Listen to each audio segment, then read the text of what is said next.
જે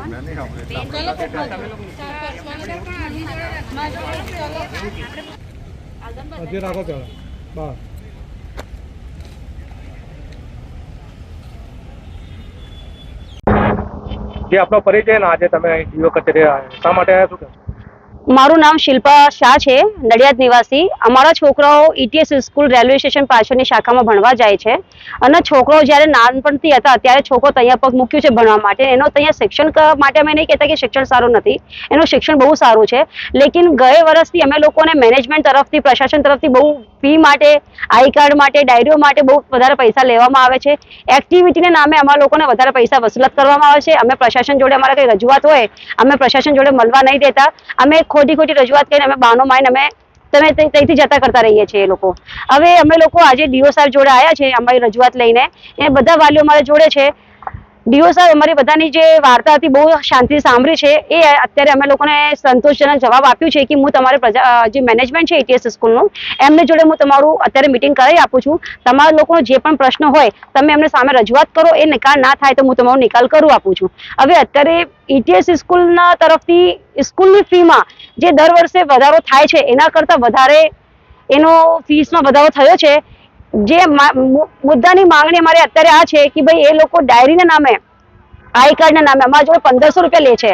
એ જે વ્યાજબી નથી. 8મી ક્લાસના પછી એ લોકો છોકરો જોડે 2500 રૂપિયા લે છે. 2500 રૂપીસ લે છે એ લોકો. એના માટે એ લોકો વાલીઓને તો હેરાન કરે છે પણ ક્લાસમાં છોકરાઓને પણ ફી આપવા માટે હેરાન ટોર્ચર કરે છે.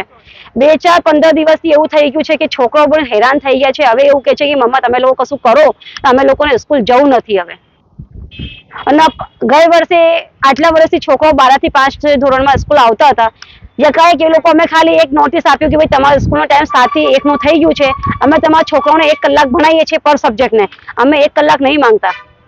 છોકરાઓનો ટાઈમ અનુકૂળ માંગે છે. કોરોના પછી છોકરાઓની પરિસ્થિતિ ડાઉન થઈ ગઈ છે. એમની એટલી સારી પરિસ્થિતિ નથી કે આટલા વહેલા ઉઠી શકે ને આટલું બધું પરિશ્રમ કરી શકે. એને ભણવાનું જે બેગ હોય છે બહુ ભારી હોય છે. એને લગભગ સ્કૂલના 72 દાદા ચડીને ઉપર જવાનું હોય. હવે 6ઠ્ઠા ધોરણનો છોકરોની ઉંમર લગભગ 11 વર્ષ 10 વર્ષ હોય છે. એ છોકરો 72 દાદા ચડીને ઉપર જાય એટલે એને શું હાલત થાય છે એ વિચારણીય છે અમારા બધા માટે. જે આપનો પરિચય ને આજે આવ્યા છો? મારું નામ અશ્વિનભાઈ અંબાલા રાણા છે. સલમજા નડિયાદનો રહેવાસી છું. મારો 3 છોકરા છે. એક 6માં ભણે છે, 2 મંથન અશ્વિનભાઈ રાણા, મહર્ષિ અશ્વિનભાઈ રાણા, અને એક 3માં ભણે છે ધ્રુવ અશ્વિનભાઈ રાણા. જે ગયા વર્ષની ફી બાબતે હતું તે નોર્મલ ફી 1200 રૂપિયા જે ડાયરી નથી તે અમે વિરોધ કરવા ઈચ્છતા હતા પણ ના કર્યો અને આ વર્ષે એના સીધા 1500 રૂપિયા કરી દીધા. જે 300 રૂપિયા વધારો જે અમને અનુકૂળ નહીં લાગતો સર, એના માટે અમે ડીઓ ઓફિસમાં ચર્ચા કરવા આવ્યા છે. કઈ સ્કૂલ છે એના મેનેજમેન્ટ સાથે વાત નથી? હા, અમે મેનેજમેન્ટમાં 23 તારીખ 23/6 લખીને આપેલું કે આનો કોઈ નિર્ણય લો સર, પણ અમને કોઈ જવાબ આપ્યો નહીં. આજે 23 તારીખને આજે થઈ 9 તારીખ 9/7 પણ અમને કોઈ જવાબ મળ્યો નતો. તો અમે સવારના 7 વાગે તે સ્કૂલે હાજર હતા. 10-10:30 સુધી કોઈ મેનેજમેન્ટમાં કશો જવાબ આપ્યો નહીં. અને છેલ્લે જવાબમાં એવું લખીને આપ્યું કે તમે મેનેજમેન્ટ જોડે ના સંમત થાવ તો તમે LC લઈ શકો છો. એટલે પછી અમારે અત્યારે ડીઓ ઓફિસમાં આવવું પડ્યું કે અમને આવા જવાબ મળ્યો છે, અમને યોગ્ય લાગ્યો નથી. જે આપનો પરિચય ને આજે તમે ડીઓ કચેરી શા માટે આવ્યા છો? મારું નામ ધરતી પારેખ છે. મારા 4 છોકરાઓ તે સ્કૂલમાં ભણે છે.